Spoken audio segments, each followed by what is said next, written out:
सिंदूर की डिब्बी में रखेंगे। यह एक गुप्त चीज पति होगा अमीर। नमस्कार दोस्तों, कैसे हैं आप लोग? आशा करते हैं आप लोग स्वस्थ होंगे, मंगल में होंगे। तो फिर से आपका स्वागत है हमारे YouTube चैनल में। सबसे पहले हम आपको बता दें कि आज की वीडियो बहुत खास होने वाली है। वीडियो में अंत तक बन रहे। पसंद आए तो लाइक शेयर करें, चैनल को सब्सक्राइब करें। कमेंट बॉक्स में जय माता लक्ष्मी अवश्य लिखें। माता और बहनों को एक गुप्त चीज रखना बहुत जरूरी होता है। आज मैं आपको वीडियो में आगे बताऊंगा कि वह कौन सी गुप्त चीज है जिसे सिंदूर की डीपी में रखना है। साथ ही तो उसको मैं आपको बताऊंगा कि महिलाओं को पीरियड्स के दौरान सिंदूर लगाना चाहिए या नहीं। सिंदूर का गिरना शुभ होता है या अशुभ, और सिंदूर गिरने से आपको क्या संकेत मिलते हैं। और एक ऐसी गलती जो सभी शादीशुदा महिलाएं हमेशा मांग भारती समय करती हैं,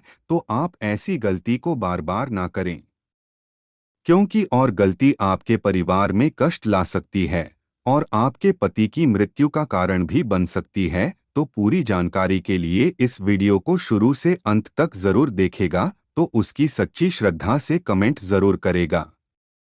आजकल कुछ शादीशुदा औरतें बिना जान समझ ही कुछ ऐसे कामों को, कुछ ऐसी गलतियों को कर देते हैं जिनके कारण उनके घर में धन को लेकर कई सारी समस्याएं उत्पन्न होने लगते हैं। फिर वह लोग के पीछे का कारण जाना चाहते हैं। कारण होता है हमारे द्वारा किए गए कुछ काम। कहा जाता है कि सिंदूर के बिना किसी की शादी नहीं हो सकती। गाना है कि शादीशुदा महिलाओं को सिंदूर लगाते समय कुछ काम ऐसे होते हैं जिनका हमें विशेष ध्यान रखते हुए ही सिंदूर लगाना चाहिए। मान्यता के अनुसार अगर पत्नी अपनी मांग में सिंदूर लगाती है तो पति पर किसी भी प्रकार का संकट नहीं आता है और पति पत्नी का रिश्ता मजबूत होता है। इसके अलावा घर में हमेशा सुख शांति बनी रहती है। तो उसको हिंदू धर्म में सिंदूर 16 सिंगर में से एक माना जाता है। सिंदूर मुख्यतः दो प्रकार का होता है। पहले होता है लाल सिंदूर, जो ज्यादातर सुहागन महिलाओं द्वारा मांग में लगाया जाता है।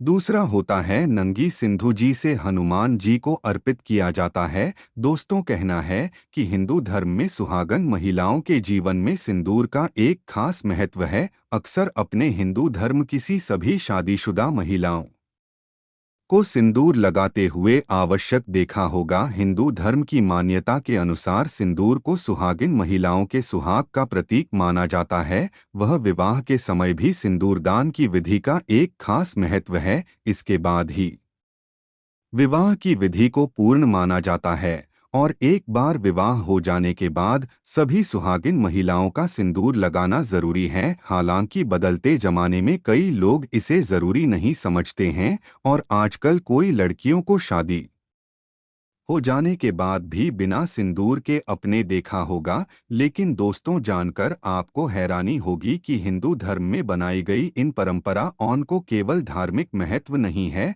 बल्कि इसके संदर्भ में कई वैज्ञानिक महत्व भी बताए गए हैं। धार्मिक मान्यताओं के अनुसार सिंदूर लगाने के भी कई नियम होते हैं जिनका पालन करना अनिवार्य है। सिंदूर लगाने के संदर्भ में जो भी नियम बताए गए हैं, सभी सुहागिन महिलाओं को इन नियमों का विधि पूर्वक पालन करना जरूरी होना चाहिए, अन्यथा उनके जीवन में परेशानियां उत्पन्न होने लगते हैं और उनके पति को कष्ट सहने पड़ जाते हैं। जो महिलाएं सिंदूर लगाने के नियमों का पालन नहीं करती है, ऐसी महिलाओं के पति को धन और स्वास्थ्य संबंधी समस्याओं का सामना करना पड़ता रहता है। तो आइए जानते हैं सिंदूर लगाने के वह कौन से नियम हैं जिनका पालनहार महिलाओं को जरूर करना चाहिए। लेकिन दोस्तों, उससे पहले आपसे हाथ जोड़कर निवेदन है कि हमें वीडियो बनाने में बहुत मेहनत और रिसर्च लगती है और आप लोग वीडियो को देख लेते हो लेकिन चैनल को लाइक और सब्सक्राइब नहीं करते हो। इससे हमें मोटिवेशनल मिलता है,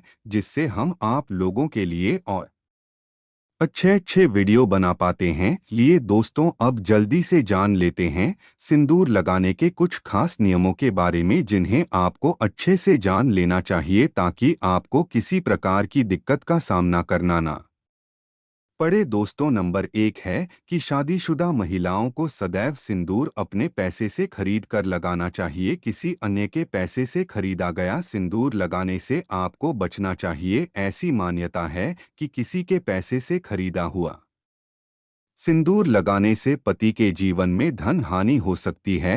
हालांकि आप किसी खास रिश्तेदार यानी कि सुमाया ससुराल के अन्य रिश्तेदारों जैसे जेठानी या नंद का उपहार में दिया हुआ सिंदूर इस्तेमाल कर सकते हैं। दोस्तों नंबर 2, चाहे कितनी भी बड़ी मजबूरी क्यों ना हो, लेकिन शादीशुदा महिलाओं को किसी दूसरी महिला के सिंदूर को अपने मांग में भरने से बचना चाहिए। किसी महिला के सिंदूर को मांग में भरना बहुत ही अशुभ होता है। ऐसा करने वाली महिलाओं के पति को धन संबंधी समस्याओं का सामना करना पड़ता है। नंबर 3 दोस्तों, कई लोग हमसे कमेंट करके पूछते हैं कि गुरुजी बिना नहाए सिंदूर लगाना चाहिए या नहीं, तो वह भी जान लीजिए। शादीशुदा महिलाओं को बगैर नहाए सिंदूर नहीं लगना चाहिए। इससे पहले महिला नहा ले और पूजा पाठ कर ले, उसके बाद ही अपने माथे पर सिंदूर लगे। सिंदूर लगाते समय सदैव अपने पति की लंबी आयु तथा उनकी सफलता के बारे में ही सोच। इससे उनका भाग्य और भी अधिक प्रबल और शक्तिशाली बनता है। और मांग में सिंदूर लगाते समय माता पार्वती को आप पहले ध्यान में लाइन, क्योंकि अखंड सौभाग्यवती का वरदान माता पार्वती से ही प्राप्त होता है। तो दोस्तों नंबर 4, महिलाओं को सिंदूर उत्तर या पूर्व दिशा की तरफ मुख करके लगाना चाहिए। इससे पति को लंबी आयु की प्राप्ति होती है। और ध्यान रखें कि सिंदूर अनामिका उंगली यानी रिंग फिंगर से लगाना चाहिए। इससे आर्थिक स्थिति मजबूत होती है और अखंड सौभाग्य की प्राप्ति होती है। नंबर 5, घर में अगर किसी भी तरह का सूतक है या आपके पीरियड्स आ रहे हैं, मानसिक धर्म आ रहे हैं, तो आप सिंदूर ना लगे, क्योंकि सिंदूर लगाने से ऐसे समय में सिंदूर का अपमान होता है। सिंदूर बेहद पवित्र माना जाता है, इसलिए मानसिक धर्म के समय स्त्रियों को भूल से भी सिंदूर नहीं लगना चाहिए, क्योंकि उसे वक्त स्त्री अशुद्ध अवस्था में होती है।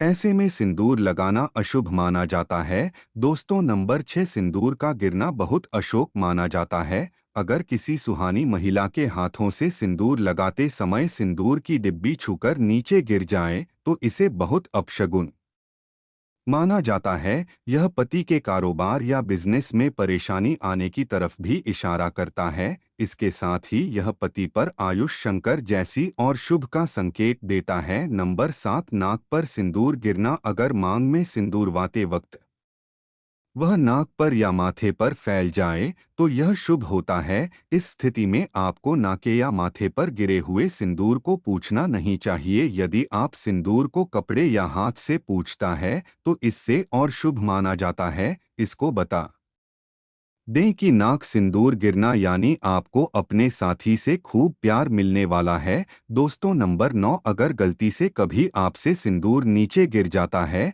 तो उसे इकट्ठा करके नालिया कूड़ेदान में ना फेंक, इससे सिंदूर का अपमान होता है। सबसे पहले तो आप मां पार्वती से क्षमा मांगे, क्योंकि दोस्तों सिंदूर का गिरना शुभ नहीं होता। अगर आप मां पार्वती से हाथ जोड़कर क्षमा मांगते हैं, तो इससे काफी हद तक अशोक टल जाता है। उसके बाद आप सिंदूर को इकट्ठा करके माथे से लगाकर किसी पेड़ के नीचे रख दे। दोस्तों नंबर 11, शास्त्रों के अनुसार जो भी स्त्री अपनी मांग के सिंदूर को अपने बालों के पीछे छुपा लेती है, तो उसके पति को सामान में मान सम्मान नहीं मिल पाता है। जिस ऊंचाई को वह चुन चाहती है, वह तक नहीं पहुंच ही नहीं पाते और हमेशा असफल रहते हैं। समाज में तथा रिश्तेदारों के बीच में वह छुपे रह जाते हैं। इसलिए सिंदूर जितना लंबा आप लगाएंगे और आगे की तरफ माथे पर लगाएंगे, आपके पति का भाग्य उतना ही अच्छा और प्रबल होगा, क्योंकि माथे पर सिंदूर लगाने से स्त्री की शक्तियां जागृत रहती है।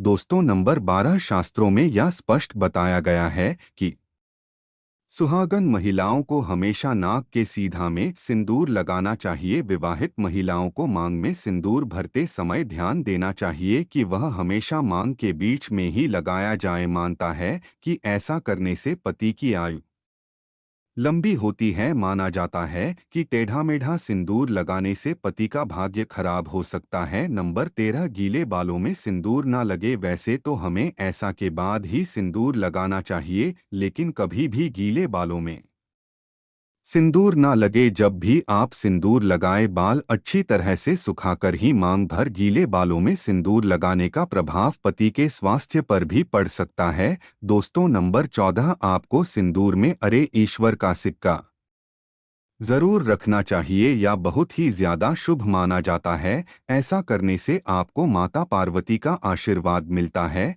इसलिए आपको अपने सिंदूरदानी में जिसम भी आप सिंदूर रखती हैं, उसमें RSV का सिक्का जरूर रखना चाहिए। महिलाओं को एक बात ध्यान रखनी चाहिए कि जब मांग भर तो शेर चुन्नी से ढका हुआ होना चाहिए। कभी खुली मांग में सिंदूर को नहीं भर, जिससे आपके भाग्य पर नकारात्मक असर नहीं पड़ेगा। ऐसा न करने से माता लक्ष्मी का आशीर्वाद आपको नहीं मिल पाएगा। दोस्तों, आज की वीडियो में यही समाप्त करते हैं। और हाँ दोस्तों, अगर आप लोगों ने चैनल को सब्सक्राइब नहीं किया है तो कर ले, और वीडियो को लाइक नहीं किया है तो कर ले। चैनल को सब्सक्राइब करके वीडियो को लाइक शेयर कमेंट जरूर कर दीजिएगा। GSSC की आने वाली वीडियो आप तक पहुंच सके। तो फिर मिलते हैं किसी दूसरे वीडियो में। तब तक के लिए नमस्कार। श्री शिवाय नमस्तुभ्यं। हर हर महादेव। राधे राधे।